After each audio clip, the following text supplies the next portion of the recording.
Thank you all for coming.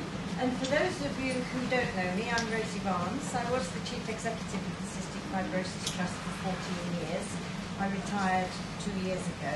And I have now set up something called Just Gene Therapy to ensure that the gene therapy work that the Trust was so committed to does continue. I've asked Eric if he would give us an update today. Professor Eric Alton leads the Gene Therapy Consortium, which comprises teams in Oxford, Edinburgh and here at the Brompton under the banner of Imperial. And they have made great strides in gene therapy and are internationally renowned in this area. Over to you, Eric, and thank you very much. Well, good evening, and thank you very much for taking the time to be here. It would be great for me if it wasn't a monologue, and if you could throw buns and ask questions and interrupt all the way along. It really would make my life more pleasant, so please do that. So, before we go into gene therapy, I thought maybe we would start and address how do we get from the mutation in the CF gene to the lung disease. And to do that, perhaps we'll just take a little trip down the airways and down here into these smaller airways, which is probably where the disease begins. And the next picture will be a cut across version of that smaller airway. And now imagine you are floating here in the middle of the airway, looking down on the cells, these pink areas here. So you're floating in the airway, that's the cell membrane, and this turns out to be the protein that the cystic fibrosis gene makes, so-called CFTR. Cystic fibrosis, for very obvious reasons, transmembrane because it crosses the membrane, conductance, you're not seeing a C there, but it's got a conductance in it because it's shaped like a pore. It looks as if it should conduct something from the cytoplasm through here, and regulator because it's got this golf ball-like structure which seems to move in and out of the pore and therefore regulate the movement. Now, this sounds very eloquent, it's a load of old mumbo-jumbo. The reason it's called CFTR is the team in Toronto who found the gene, when they were working in the lab, they used to listen to the radio, and the local radio station is called CFTR, and they simply made the words fit the acronym. Now, CFTR absolutely does conduct something, and what we know is it moves chloride ions from inside the cell through this protein out onto the surface. Now, think back to your O-level. I think I can say O-level in this group rather than GCSE. Think back to your O-levels, and when you are moving a negative charge, you are moving electricity, that much at least I can remember, and that means that all of you are acting like batteries. So one of the things we did about 15 or 20 years ago was devise a diagnostic test for CF where we put a catheter into your noses, and depending on what sort of electricity you have, will tell you whether you've got CF or not. But you can also see that it's useful for monitoring treatment. So if you've got one electricity, you have CF. If we then do something and your electricity improves, that is a very good assay, a very good test to see whether we've improved things. Now think back to your O-level biology, and when you move any ion, water must follow by osmosis. You'll remember this wretched thing about learning about osmosis. So what all of you are doing is you are moving water onto the surface of your airways as we are sitting here at the moment. Now, why should you be obsessed with water movement? Well, the next picture will be taken from here, looking down on the surface. And the surface of your airway looks like this. So here is the airway lumen with the air moving up and down. The cell is at the bottom. And all your surfaces are filled with these hairs or cilia. So there are the hairs, and that is a lump of mucus. And the reason you've got this is you're sitting there at the moment inhaling bacteria into your lung in this room. And when you go out onto the Fulham Road, sadly also this, and you have got to get rid of this, otherwise it will damage your lungs.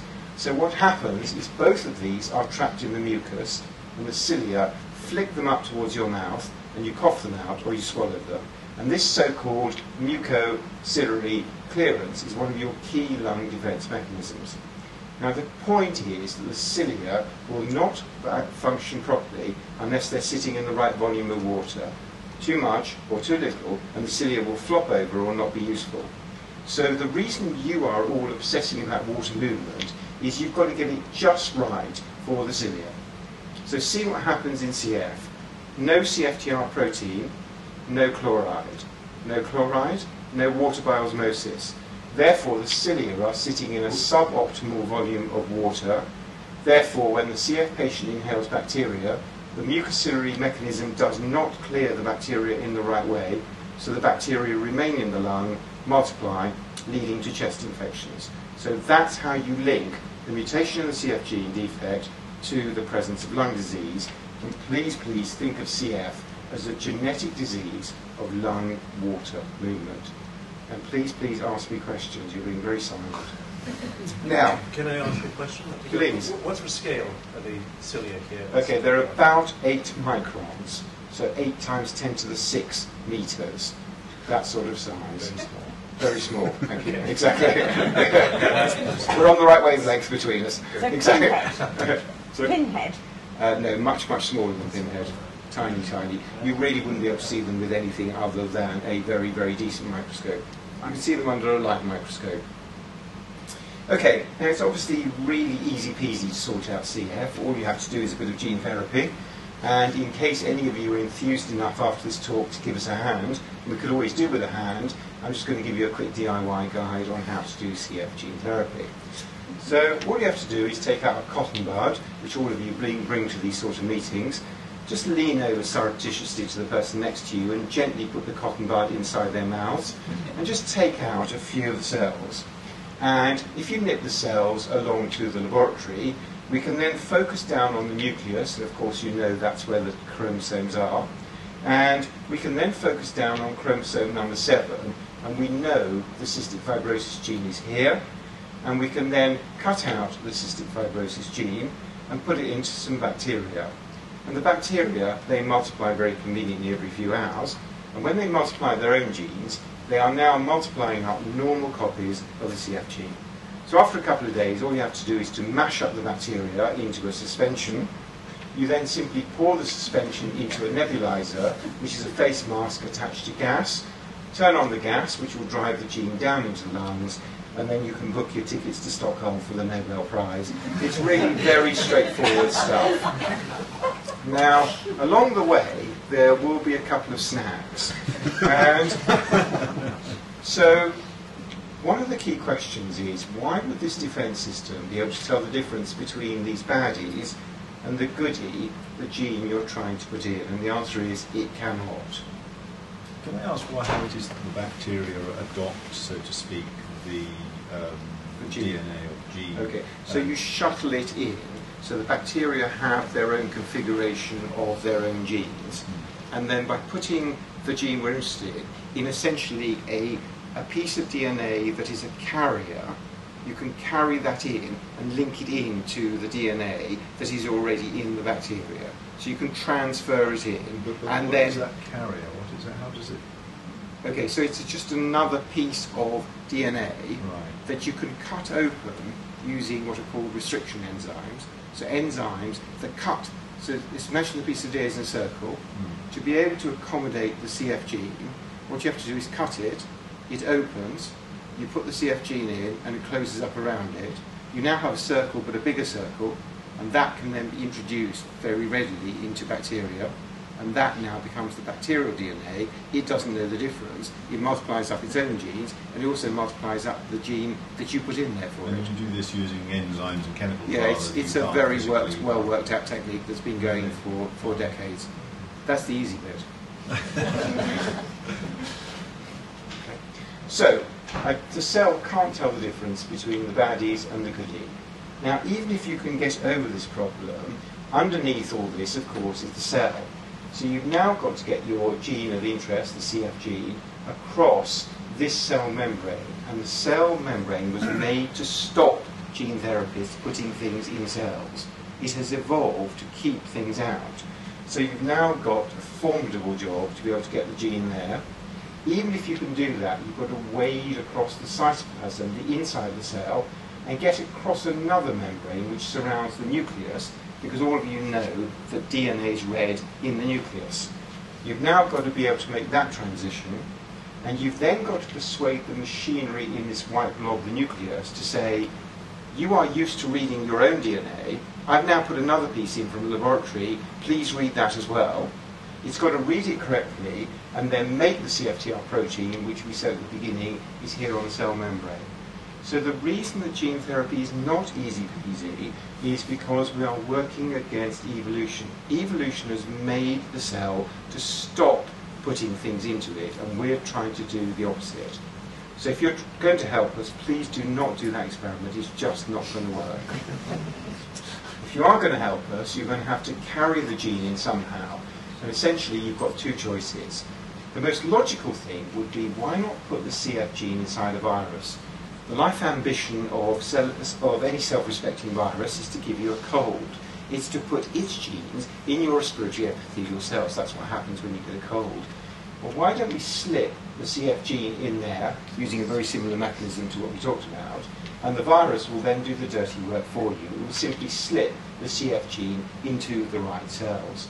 So if you're going to go home and test that, you will be very pleased with the outcome. You will find that the cell will produce the CF protein here on the surface. You will then, to your dismay, find after a couple of weeks there isn't any more CF protein being produced, and it'll occur to you you have to do it repeatedly, and that's when your life will become unstuck. You cannot repeatedly give a virus. So think about when you're immunising your children against polio. Your child gets a sugar lump with polio vaccine. 3 sugar lumps later, your child does not get polio. Or 3 times later, you won't get gene therapy. The body's immune system says, I've seen that virus before. I'm not going to let you get away with that. So this is very good for producing erudite papers in Nature, but completely hopeless for doing clinical CF gene therapy. Your other option is to wrap the gene in fat globules or liposomes. So think about when your children come home covered in bike oil, grease. What we do is we squirt our children with fairy liquid, and the thick fat of the fairy liquid mixes with the fat of the bike oil, and they fuse into another. What you have to do is cover the DNA in fat, which fuses with the thick fat of the cell membrane, and the gene slips in. It's definitely less efficient than the virus, but you can do it repeatedly. So please, please, if you are going to help us, only do the right-hand side of this picture. Only do non-viral approaches. So, how far have we got then?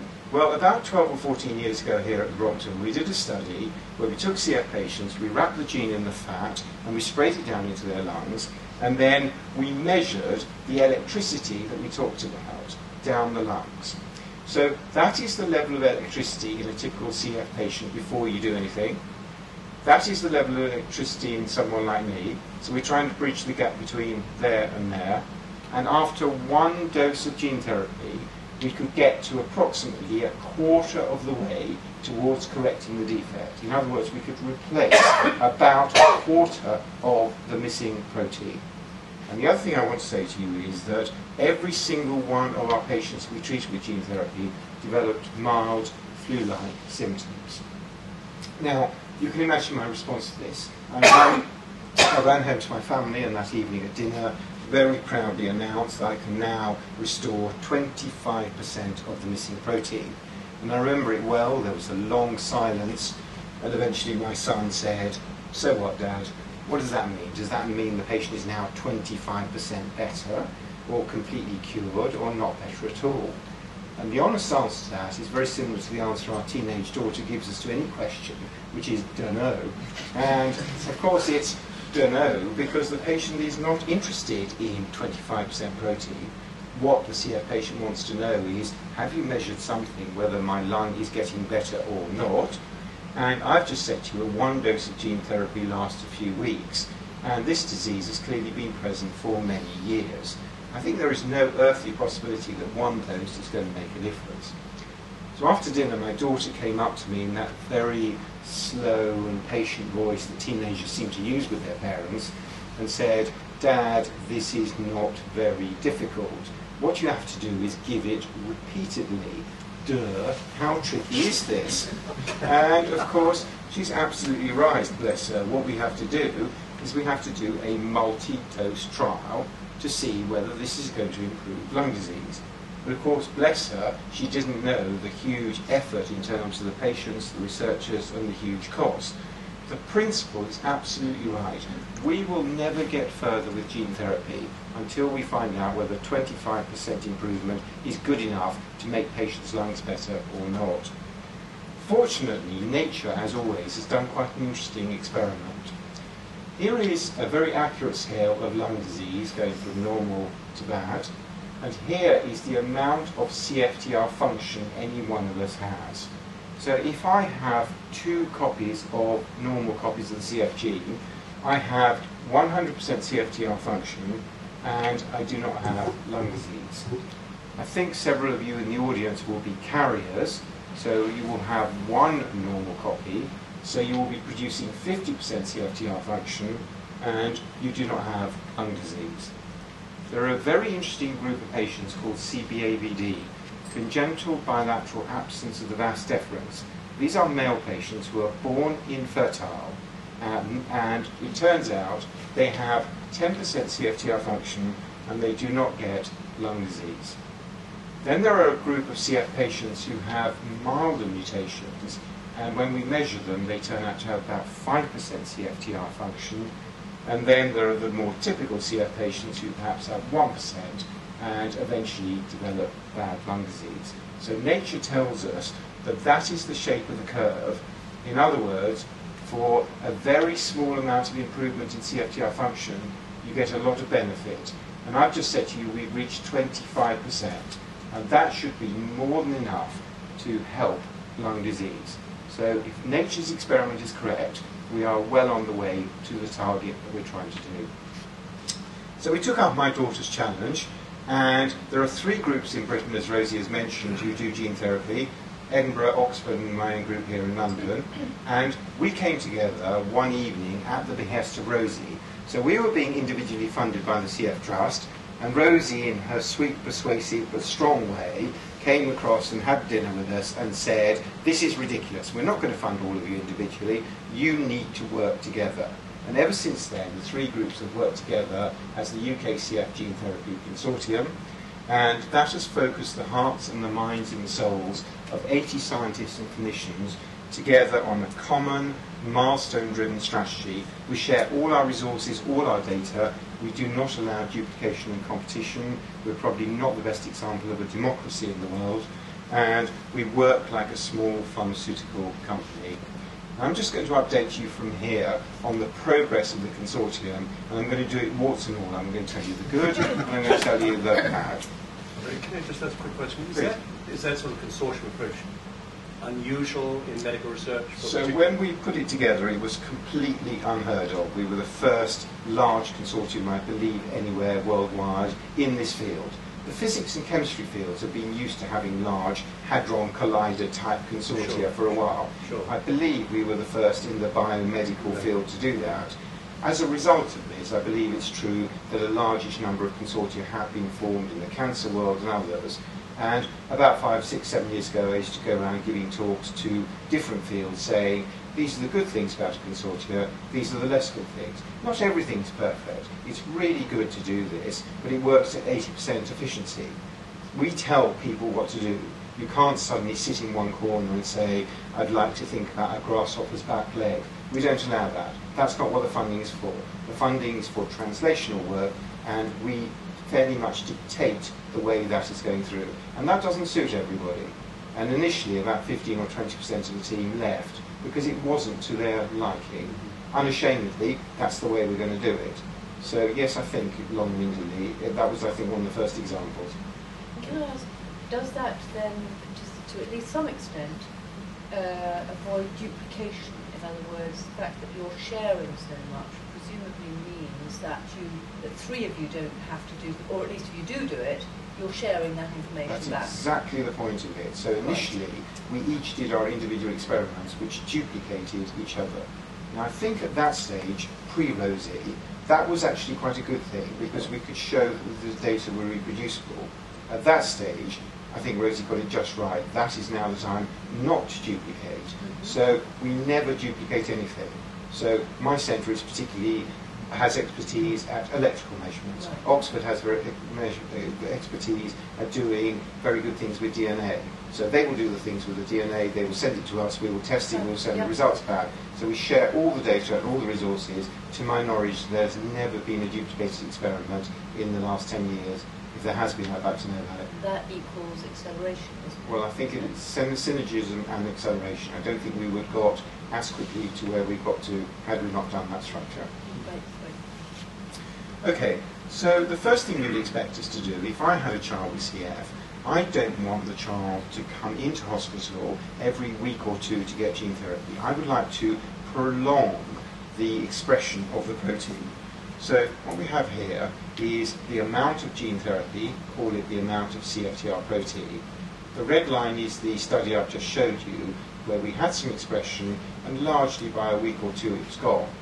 We have now tinkered with the DNA, and after one dose we are now able to get expression out to a month or even longer. That's really important in terms of the patient having to come into hospital. It's really important in terms of cost. This is hugely expensive stuff, so very important. Now the next thing I said to you was all our patients develop mild flu-like symptoms, and a clever chap in America, I understood why that was. We, as I said to you earlier, make the DNA in bacteria.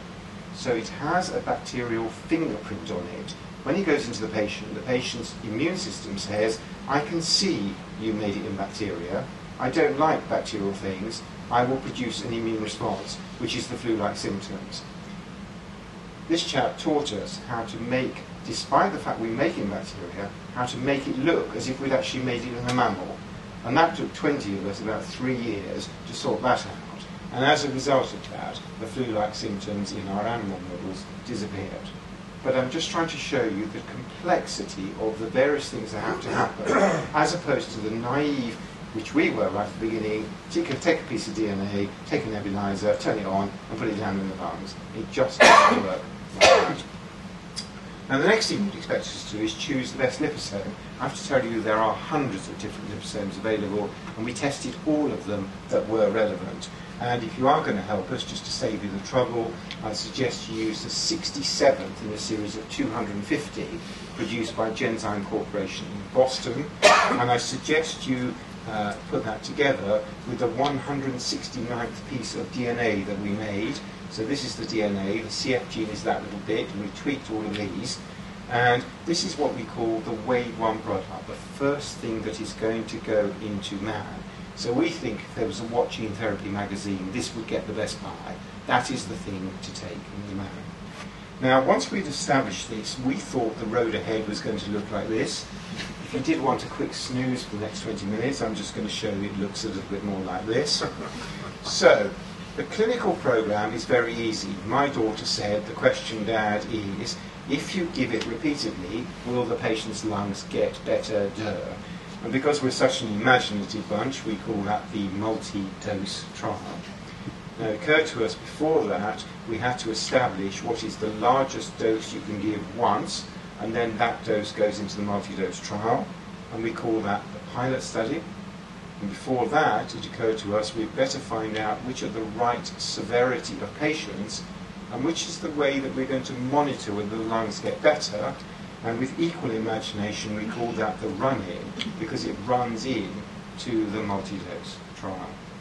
So just focusing on the run-in study then, we have finished a study where we followed 200 CF patients for 3 years, and we looked at all sorts of old and new markers of lung disease to establish which would the best be. But the other thing we could do with this study was to identify the right patients. Now what I mean by this is if I take a 2-hour-old CF baby, I think I can deliver the gene into the lungs because there is no mucus in the way. But there's nothing wrong with a CF baby's lung, so I can't measure whether I've done any good. If I take a 40-year-old with bad lung disease, there will be bucket loads of things I can measure. Everything will be wrong, but there will be bucket loads of sputum in the way, and I won't be able to deliver. So presumably there is some window between can deliver and can measure, and we for a long time thought it was going to fall in the adolescent age group, and for a long time we've been looking forward to working with them. So In terms of can deliver then, what we did was we gave each of our 200 patients a radio-labelled aerosol to light up the lungs. So in case you're not familiar, this is the mouth area, there is the trachea, and there is the lung, and that is swallowed material in the stomach. That is an absolutely pristine deposition scan. Can I deliver the gene into that lungs? Absolutely. Some patients, rather more unfortunately, had lungs that looked like that, so the delivery stops there, and none of it goes out into the periphery of the lung. I do not think it's ethical or sensible to try and do gene therapy. We will not get the gene into the right place. So for those patients, we said, thank you for coming with us for 2 or 3 years. We are not asking you to come forward into the trial. And finally, of course, you can imagine there's a whole mixture where this patient hasn't got delivery there or there, but largely is okay. And of course, we had some who don't. So that was can deliver. Now we come to can measure, which is the best outcome. And I'd like you to pay particular attention to these next few slides, because there's going to be a quiz on them in a second. So the things that we measured in these patients were those in blood and those and those. In the sputum we measured that and that and that. In exhaled breath we measured that. We measured lung function, quality of life, how far they could walk, and 2 measures of imaging. And I wish you the best of luck with the quiz. And I hope you do better than the unfortunate schoolboy who was recently given a right-angled triangle and was given the values for the horizontal and vertical axes and asked to find x.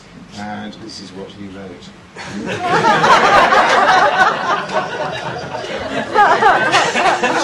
My son's just done GCSEs, and that's exactly what he would have written.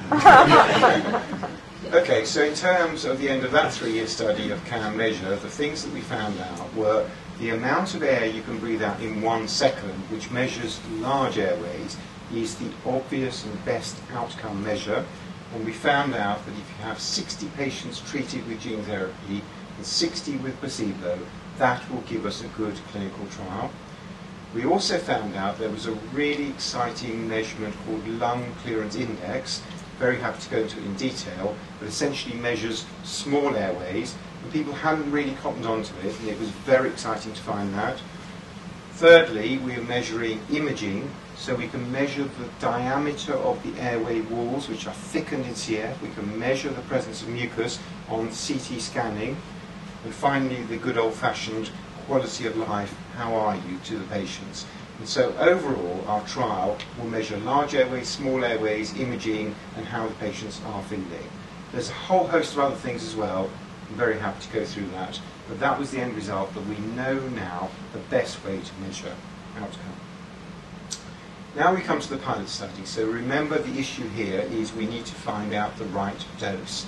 And we had 3 choices, 5 mils, 10 mils, or 20 mils. And we just finished a study in 36 CF patients where we gave them each 1 dose of gene therapy. And the idea was very much to test for safety. But what a missed opportunity not to test the electricity. You will recall that we measured the electricity in that study 12 years ago. Why don't we take our best byproduct and now find out whether the electrical changes are better than they were 12 years ago? So, the first thing you have to do when you do a pilot study is you take a bottle of DNA and a lipid and you mix them together. And we went to the regulatory authorities and said, can we just pour them together? They said, no, we're not giving you approval for the trial. How do we know that you will always pour them in exactly the same way? Fair point. So we went away and invented this, where we took 2 syringes, melted the top together, and as you push down, of course, you are now pushing roughly the same amount in each time. We then went back to the regulators and said, will you give us permission? And they said, definitely not. How do we know that you're always going to push down on the plunger at exactly the same rate? And that's a fair point. We were just going to use an itinerant medical student to do that. So we had to invent this, which is a pneumatic plunger that plunges at exactly the same time down on there. The next question is then, when you mix those 2 together, you have to pour them into a nebulizer. And 12 years ago, we used something from a company called Parry that looked like this. Their nebulizers now have colour coding and fancy names. And not yet available in Britain, but available to the Consortium through various nefarious backdoor dealings, is this nebulizer called an Aeroclips 2. I would just say that many of you will be familiar with INEBs and E-flows. You cannot use those for gene therapy. They shear the DNA, so those are non-starters. So that is the choice. We spent 2 or 3 years, and then again another 10 or 15 people working out the best one. And I have to say, just to save you the time and trouble, it's the aerial eclipse that is miles better than any of the others. And because we're such a sad bunch of people, we spend time looking at the tops of nebulizers, so we call this the Minty. So, having done that, we then were able to do the pilot study, and I can tell you we have a safe dose. 5 mils is a safe dose where we no longer have those flu-like symptoms, so we're very happy with that. But now let's look at the efficacy. And I just want to show you the tracings from one person. So this is how you measure the electricity. This is 5 minutes of perfusing of a solution, which starts here, and if you have CF, ends there. You'll have to trust me, I'm a doctor. That means there is no CFTR protein in your nose or lung. In contrast, if you do that to me, the trace looks like this, and this means I have 100% CFTR protein. So I said to you 12 years ago we could get approximately a quarter of the way up, and it lasted about a week or 2. So we're now going to follow this person's tracing, and 2 weeks after a single dose gene therapy, we were very excited to see we had now corrected that person to 50% of CFTR protein. We pushed our luck, and we went to 4 weeks, and we're now here at the green line, where we have now corrected 100% of the CFTR protein. We pushed our luck further. We're now 6 weeks with the blue line, and we're still at 100%. And if this is correct, this must come down sometime. And after 9 weeks, we were down at that turquoise line about 50%. And after 3 months, we were back down here. So I have to say to you, this was the first time that we can completely put back all the missing CFTR protein back into these patients. And these are the biggest and the longest lasting changes ever seen. But I want to be completely transparent with you at every step that these were not consistently seen. So about a third of the patients showed good results, about a third showed a 50% improvement, and a third showed no changes whatsoever. Now, one of the things that we've long hypothesized, and we've seen these inconsistencies in animal models as well, is if you just consider this really elegant diagram, this is a dose of gene therapy here, and we wondered what would happen rather than letting it finish if we put another dose of gene therapy on at that stage, and would we be able to build the dose, because this is probably one population of cells that have taken up the gene therapy, but the inconsistency might be that another population have not taken them up. And we wondered whether, therefore, you would get another population, and again if you did it again. So what we call a sort of Highlands effect. Now, we've never had a chance to do that in patients because we're not yet been allowed to do repeated doses of gene therapy. But in preparation for our multi-dose trial, the government requires you to do multi-dose toxicology. In other words, we have to do animals, mice, where we give them repeated dosings. And so we've just got those data recently. This complicated axis just means how much CFTR have you got. There are some animals that had 1 dose. Interestingly, mice seem to be quite similar to people. There is inconsistency. After 6 doses, some don't respond, some do. The exciting thing that happened was when we gave them 12 doses, which is what we'll do in the trial, every single mouse became a responder, and every single mouse did it at 100% of normal levels. So at least in mice, we can overcome the inconsistency between mice, and perhaps hopefully between patients, by building the dose in this sort of Highlands effect. And then one other thing I want to show you on the pilot study, which I've never thought I'd be standing here showing you. We measured lung clearance index, that measure of small airway function, as a marker of toxicity. We reasoned it was very sensitive, and we assumed we would do some harm to the airways, so we measured lung clearance index. And the way you do that is, this is the starting value, non-CF range is down here, and coming down is good, and we were expecting them to go up. And we found after 1 dose of gene therapy that 11 of our 14 patients improved their lung function after a single dose of gene therapy. We were doing it for exactly the opposite reason, to monitor a deterioration. Now, I can't tell you if that's real. This is an open label study. There was not a placebo group. But I will show you all the data we have, which completely surprised us.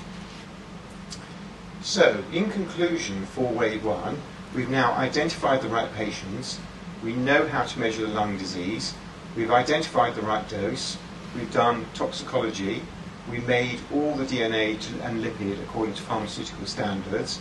We are arguably better than the market leader, and by that I mean the Vertex product. I'm sure many of you will know that VX770 is on the market. It's relevant to 4% of CF patients. This is relevant to 100% of CF patients. But the electrical changes that VX770 was showing before they went into their trial were not as good as the electrical changes I'm showing you at the moment. It improves lung function, at least under open label circumstances. It shows consistency, and very importantly, if you're going to take a product through, you have to understand the commercialization and can you take it to market, and we've carefully looked at that. So from our point of view, we had our ducks in a row. And the trial was going to be 60 against 60, as I said to you. The majority of the patients we've been following for 3 or 4 years already, so we had most of the patients. For ethical and pragmatic reasons, the patients will only be from the age of 12 upwards. I'm very happy to debate that if you'd like to. And we're giving them monthly treatment because of the duration I showed you over 1 year.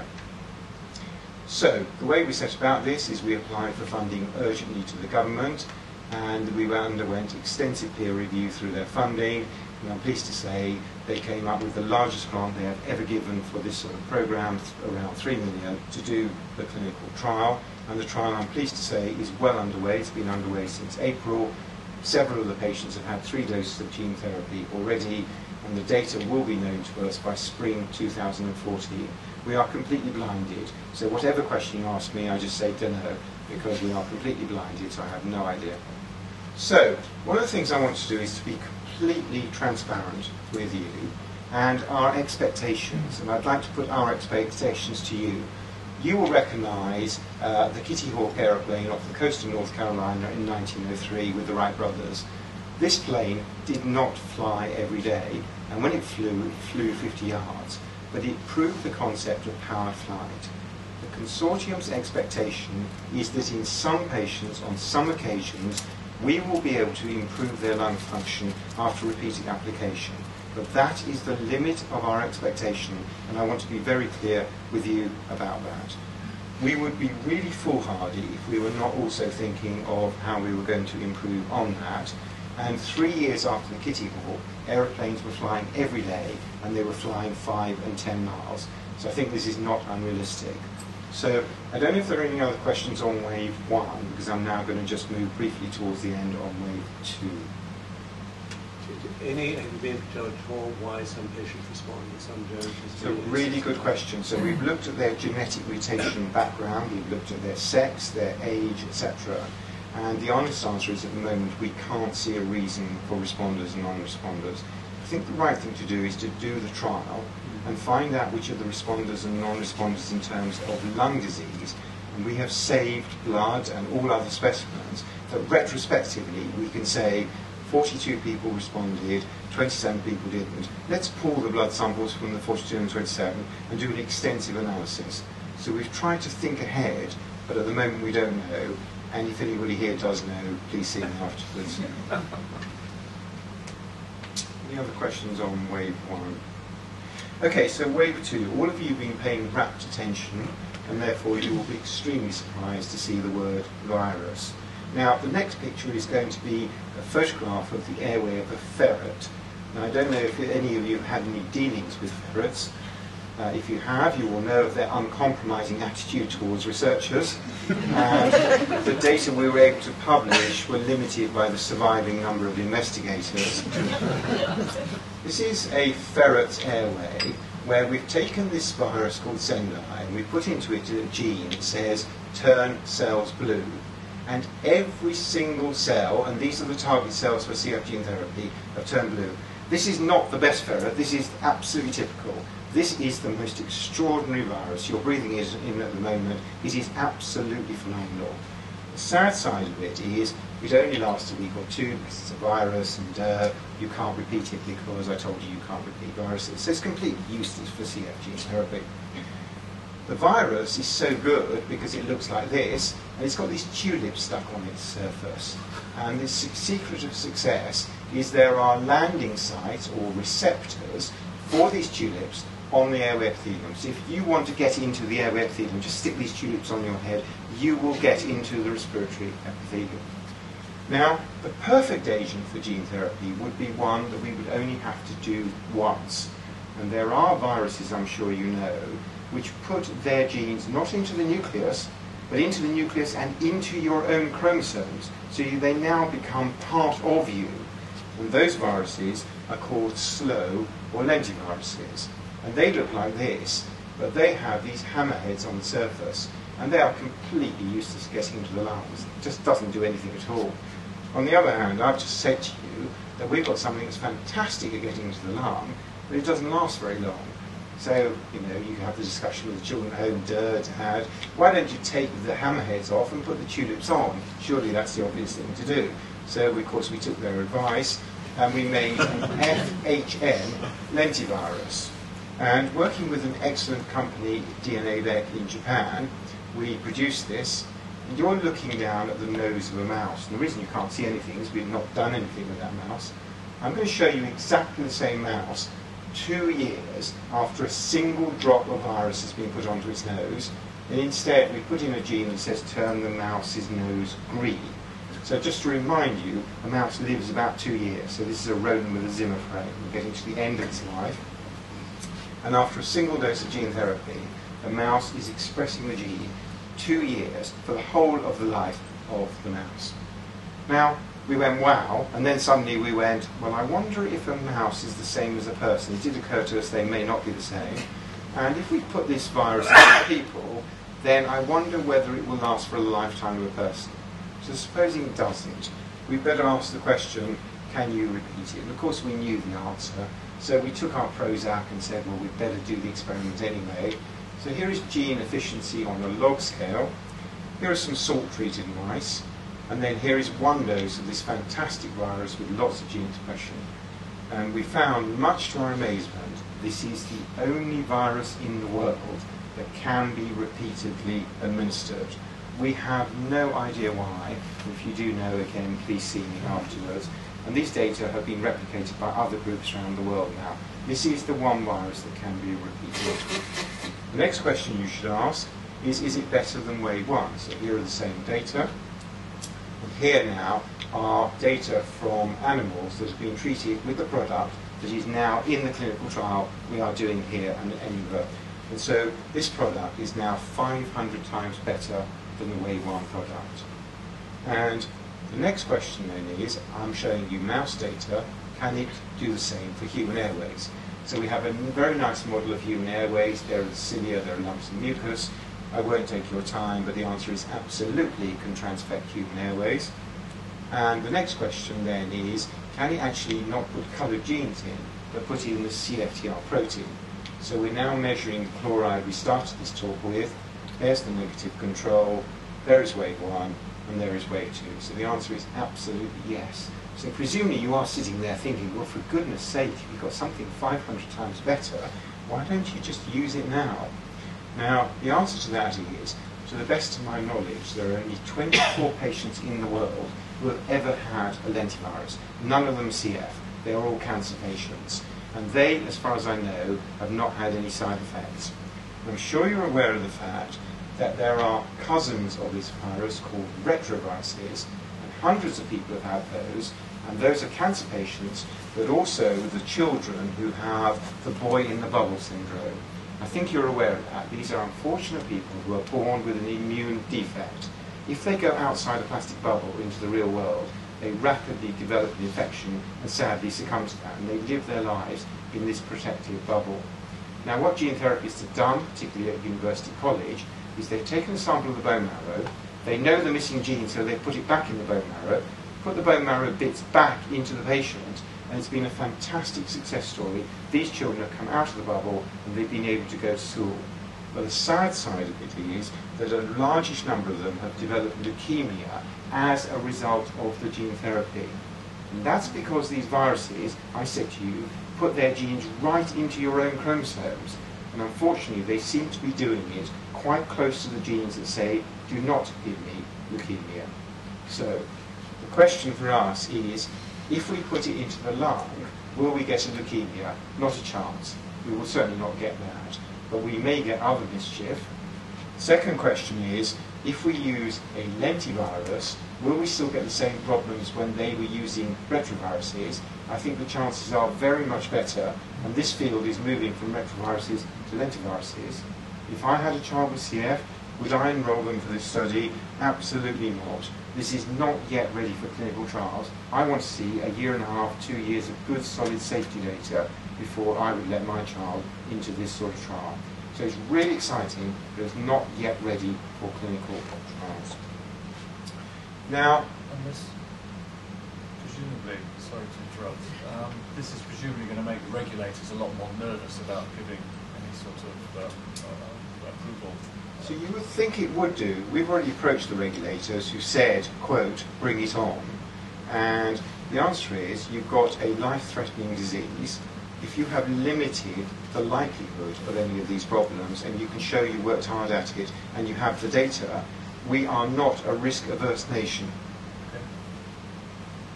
And we are so pleased that we've got a bunch of common-sense regulators. But the most important filter is we are not going to go to the regulators until we're happy. That's always been the ethos of the consortium. If you wouldn't do it to your own child, we're not going to try and go to the regulators and persuade them. That's got to be the benchmark. We've been very fortunate. The virus that we've got, we put it in for a couple of competitions, and it won the Best Innovation Award across the nation in the lung category. And it also won the Best Innovation from the Medical Research Council of the government across any disease category last year, and here it is to show that off. So in conclusion, I think I just want to say to you that lung gene therapy is not easy peasy, it's hard because you're fighting against evolution. At the moment, your only route is non-viral, and we've corrected at least a quarter and probably more now of the basic defect. And the only way to find out whether you've done any good is to do it repeatedly. We're very, very excited about the Wave 2 product coming through as well. And I'm sure you've seen this. Any new treatment always goes through this. So first of all, when you say it, it's ridiculous. And then after a while, every time you go to your GP, it's the answer to all known diseases, and stem cells are there at the moment. And then goes through these predictable downturns. And if you're not distracted by unreasonable expectations or predictable downturns, I think you will find that gene therapy will turn out to be a really good treatment for CF. So I really just want to say thank you to everybody in the consortium. I want to say a thank you to the CF Trust. I want to say a thank you to the National Institute of Health Research. This is the government who are funding the trial. I want to say a big thank you to the Medical Research Council for funding Wave 2. And of course a huge thank you to Rosie and Just Gene Therapy. We started this together. What a pleasure it would be to finish it together. If you do want to hear any more about it, we have quite an extensive website, and there are regular entries up there. Thank you very much.